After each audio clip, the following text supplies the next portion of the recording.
Good morning मित्रांनो. तर आज आहे डेली रनिंगचा 24वा दिवस. मस्तपैकी रेडी झालो आणि रनिंगला जायला निघालो. तर आज होता आपल्यासोबत स्वराज आणि आज जाणार होता आम्ही पारसी किल्ला. तर 3 किलोमीटर आणि 5 किलोमीटरची चिठ्ठी बनवली होती. चिठ्ठी उडवली, त्यात 3 किलोमीटर आम्हाला आलं. उडवलेल्या चिठ्ठीमध्ये 3 किलोमीटर आलेलं बघून मी जाम खुश झालो. बोललो कमी पडायला लागणार आहे आणि लगेच वॉर्मअप केला.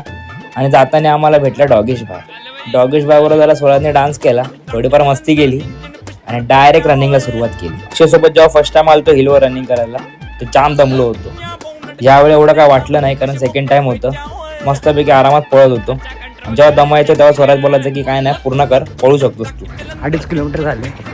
जाम दमले, पण मला 3 किलोमीटरच्या वर पूर्ण करायचं आहे. परत एकदा गोल फिरून अपोलो हॉस्पिटल जवळ पोहोचलो आहे. रनिंग करताना कुठला मित्र सोबत असला तर कंटाळा येत नाही. चिठ्ठीवरती 3 किलोमीटर आलं पण मी 3.5 किलोमीटर पळालो. आता वर्कआउटला चालू करतो. बाहेर जायचं असल्यामुळं आज जास्त काय वर्कआउट केला नाही आणि डायरेक्ट घरी जायला निघालो.